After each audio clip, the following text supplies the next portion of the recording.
Our next story is about Spain and Portugal. The two nations are facing the aftermath of three major back-to-back storms.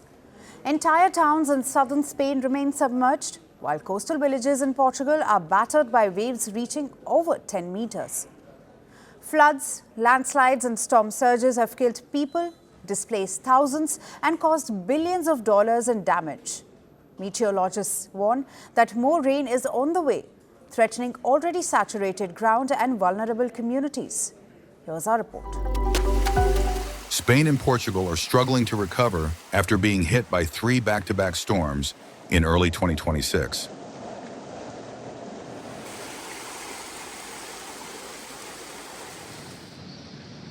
Storm Kristin, Storm Leonardo, and now Storm Marta, each arriving before the damage from the last could be repaired.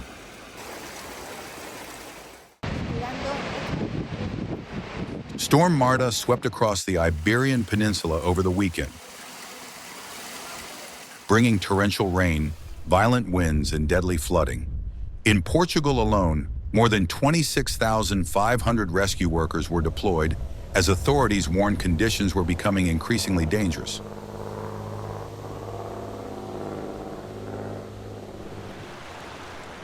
At least 2 more lives were lost, including that of an emergency worker, adding to a growing death toll from the recent storms.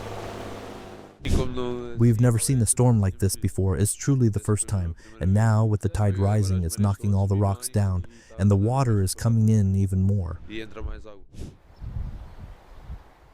Entire communities along Portugal's coastline were placed on orange alert. Waves reached up to 13 meters high, battering seawalls and flooding homes. Inland, rivers tore through the banks, forcing evacuations and cutting off transport routes. In Spain, large parts of Andalusia in the northwest were placed on high alert.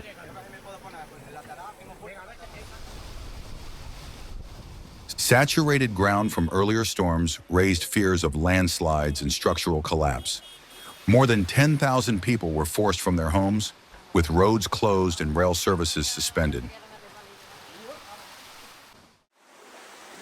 Officials warned that many rivers had reached their limit. The fear is the Monte Jaque Reservoir, which could break or overflow, and a lot of water comes out through the Cueva del Gato.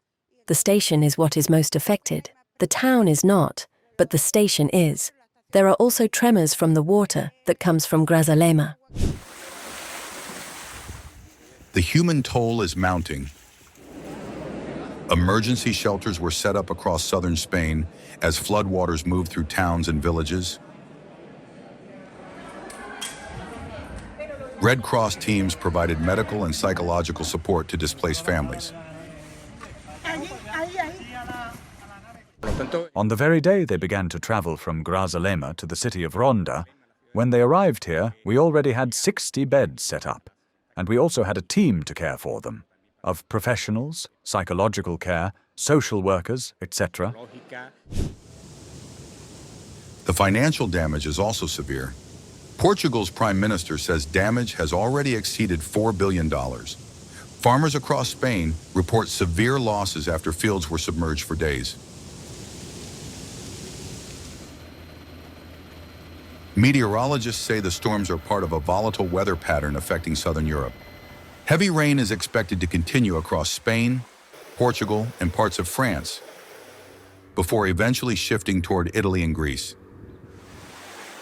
Authorities warn the risk of fresh flooding remains high. Scientists say climate change is increasing the intensity and frequency of extreme rainfall events across the region. The Iberian Peninsula is considered one of Europe's most climate-exposed areas. What was once rare is now slowly becoming routine. We are experiencing more and more severe storms, and the sea tends to cover everything. The lack of preparation for these storms and the fact that the government does not help us in any way is sad.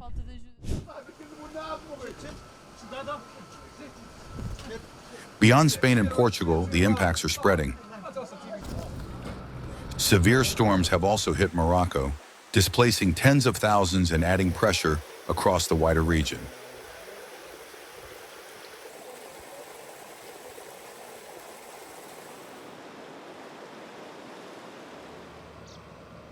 As emergency crews race to contain the damage, officials warn recovery may take months. And with more extreme weather expected, the question now is not whether another storm will come, but how prepared Southern Europe really is when it does.